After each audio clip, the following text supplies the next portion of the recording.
turn it over to Nathan, who's going to give a presentation. Okay, Nathan. Thank you.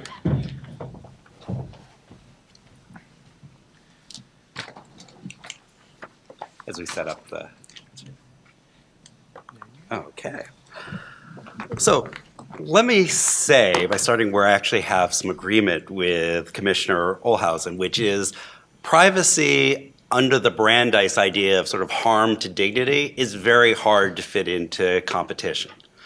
But one of the realities of the word privacy has ended up being a catch-all, might be almost a garbage can of so many different modern values, everything from equal rights for women under the abortion laws to these dignity rights to the value of the economic value of the control of data.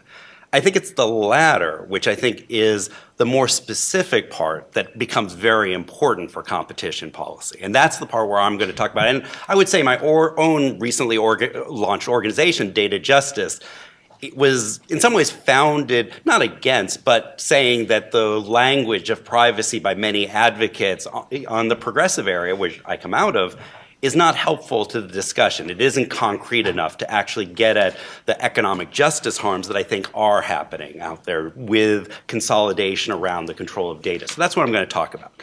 So talking about not Brandeis, but another thinker of the same progressive era who I think is relevant to this discussion. Old school data mining and Frederick Taylor, who talked about what is the value to companies of shifting control of information from the brains, in this case of workers, into the hands of the companies. In that case, it was the idea that the control of the process, the economic value of companies, and their competition with their competitors would be enhanced as they controlled the knowledge of the work process, not the skilled workers in their firms. The result of that shift of knowledge from workers to companies was by another thinker, Charlie Chaplin, who speed ups and pressure to lower wages as workers who once knew and had control over their own data no longer had that knowledge and could be standardized in ways, and economic profits of the companies increased.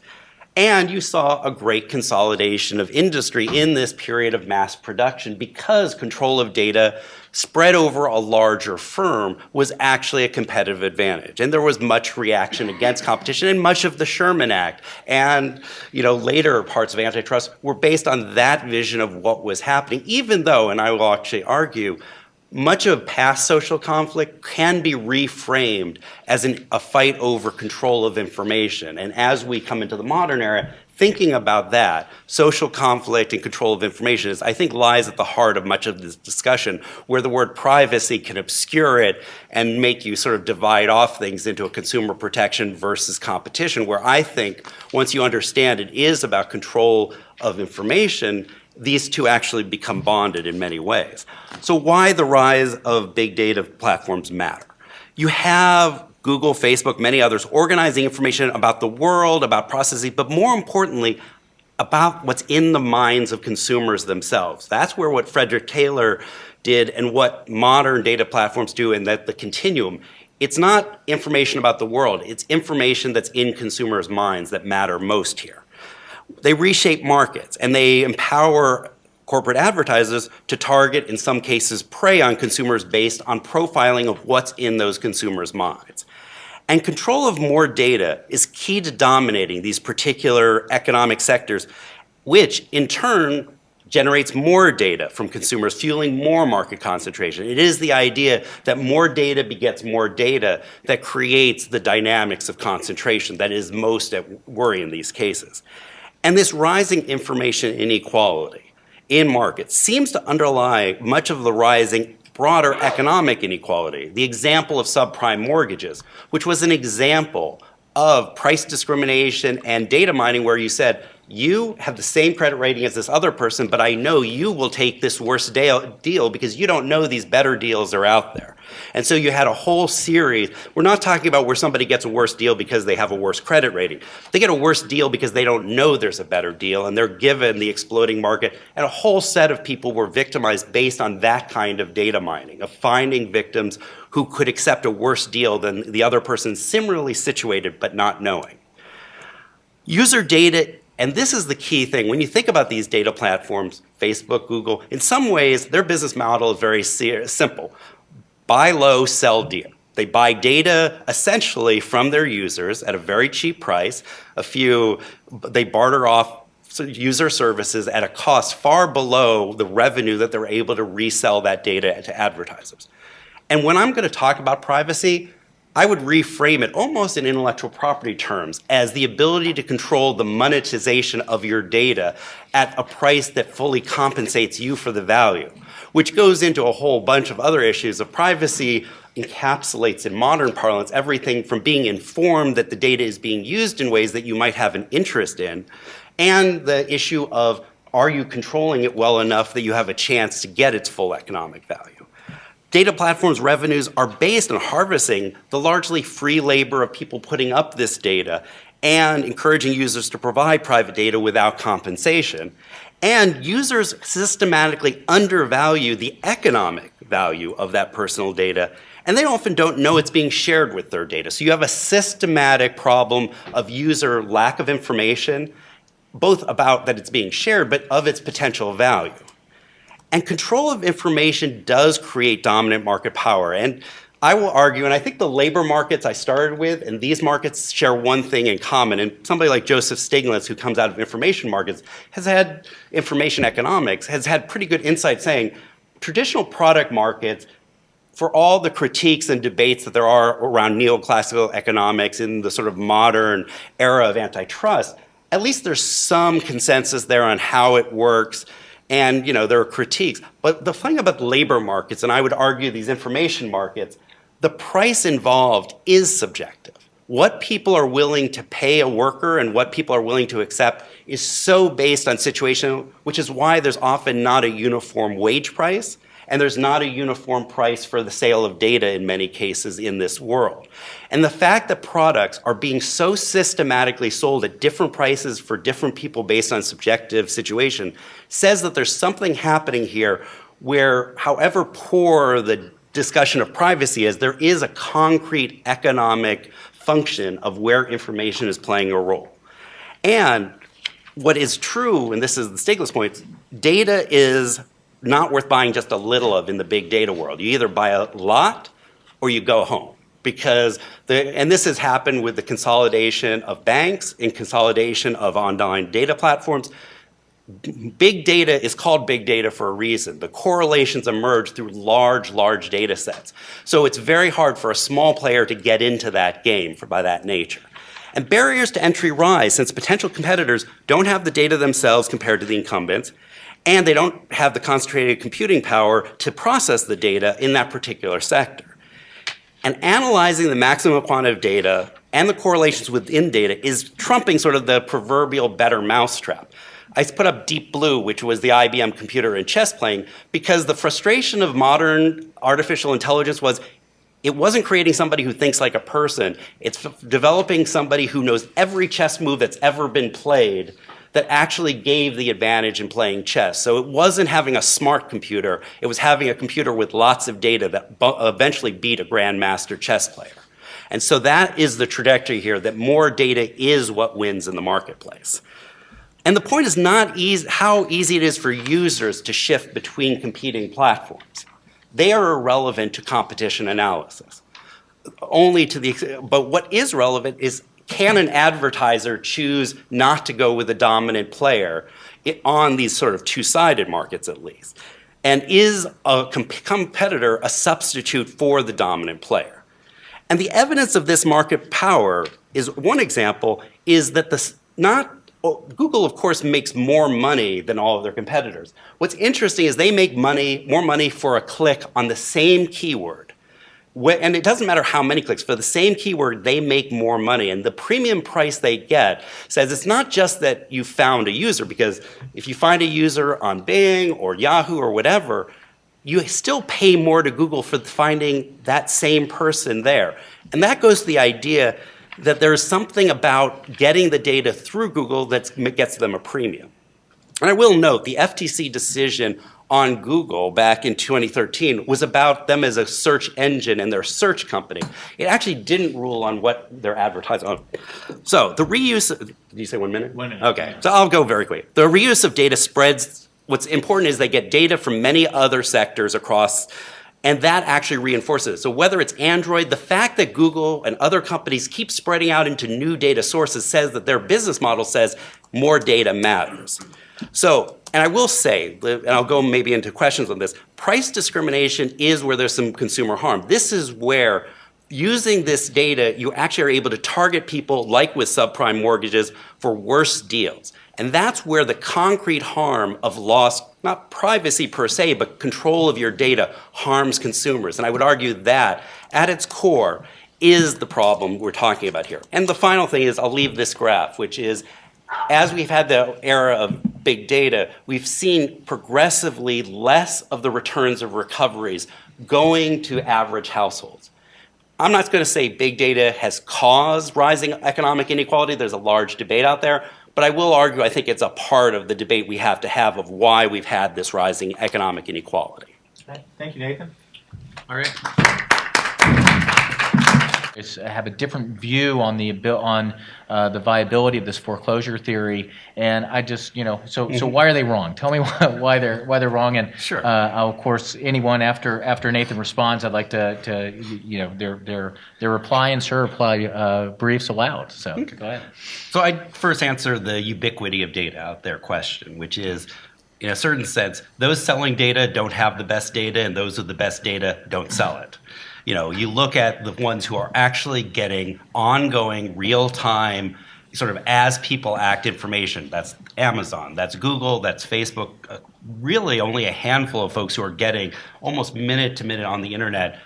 Those are pretty unique. And the amount of data being sold by the data brokers and their revenue is tiny compared to Google. You could add up every single data broker and all their annual revenue, and it's less than Google alone, much less Google plus Facebook plus Amazon, et cetera. I mean, that data, just by the revenue of those companies, is not at the same value.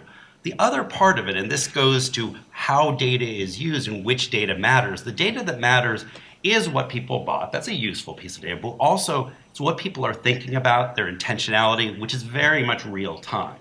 And what a company, especially that's selling to advertisers, and this is where the foreclosure is not I control all of search or I control all of online services, because that's the free part. What they want to control is that an advertiser won't go to their competitor.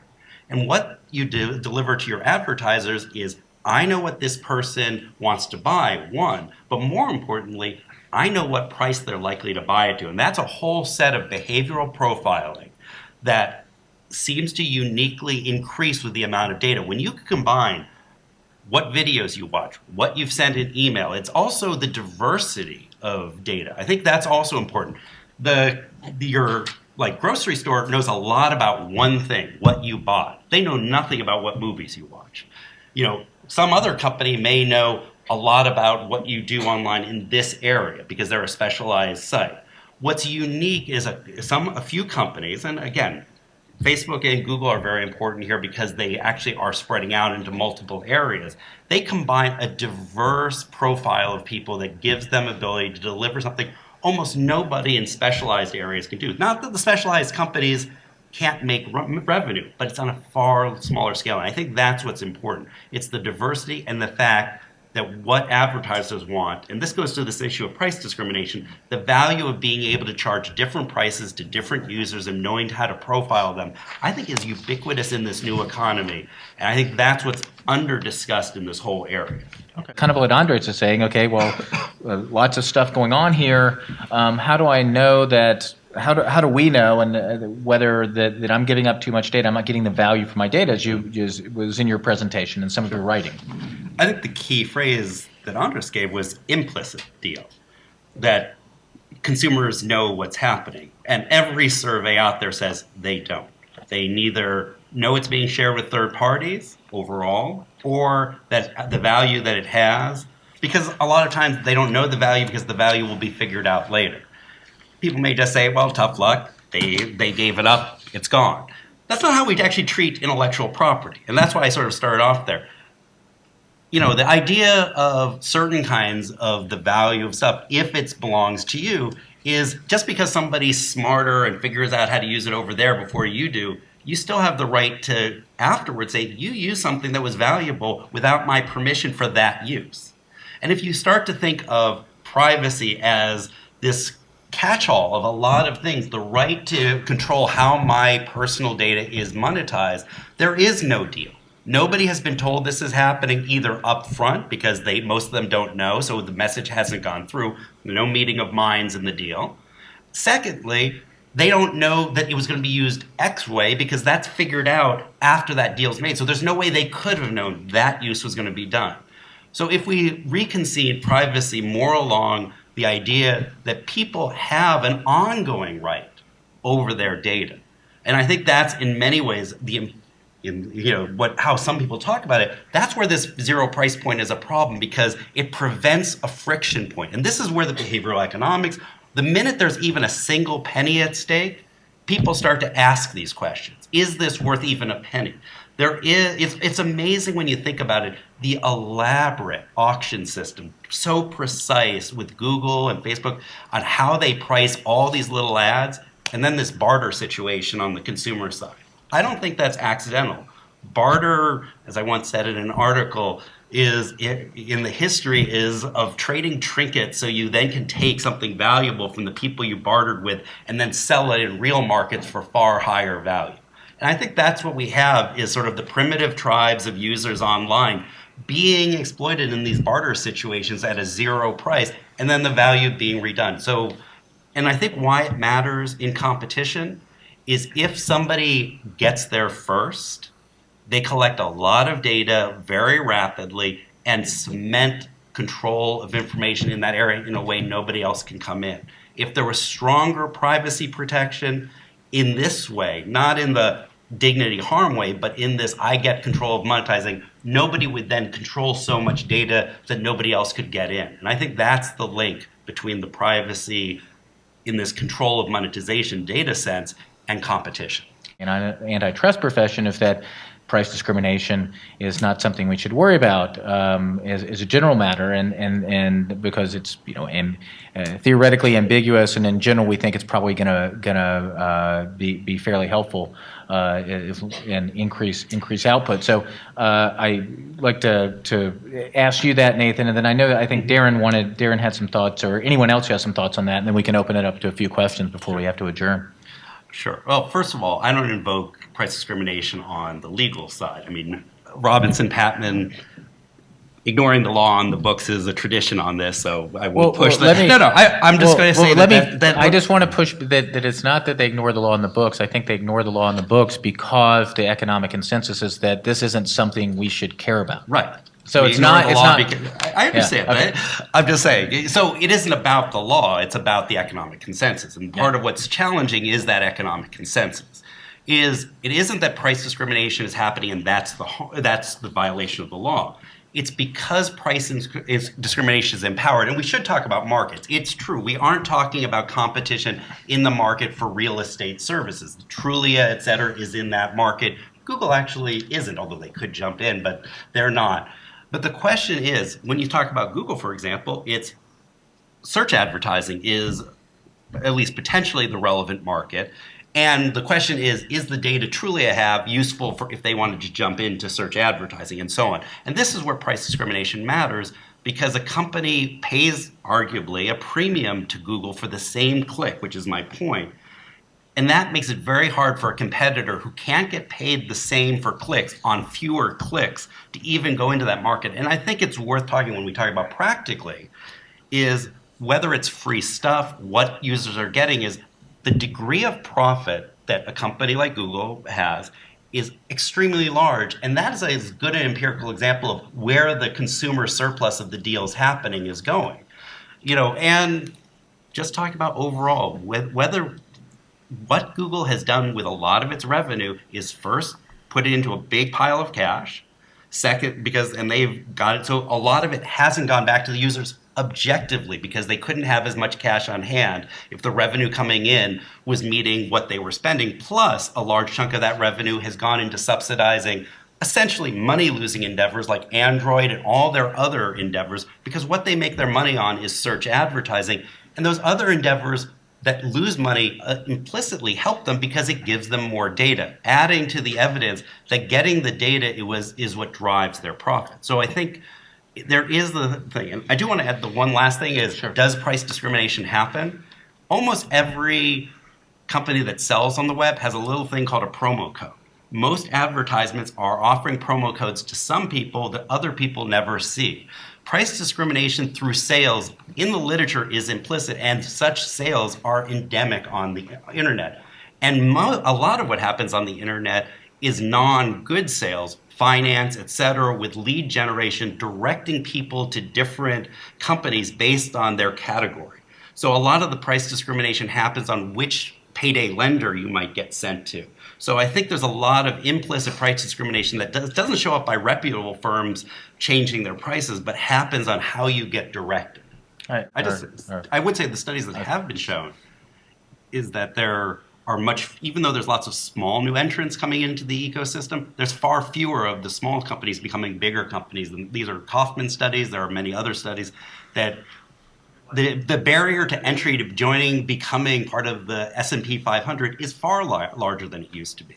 There used to be far more companies that would start small and become large, and that's not happening as much as it used to be, just across the economy. What? Yeah, there's quite a bit.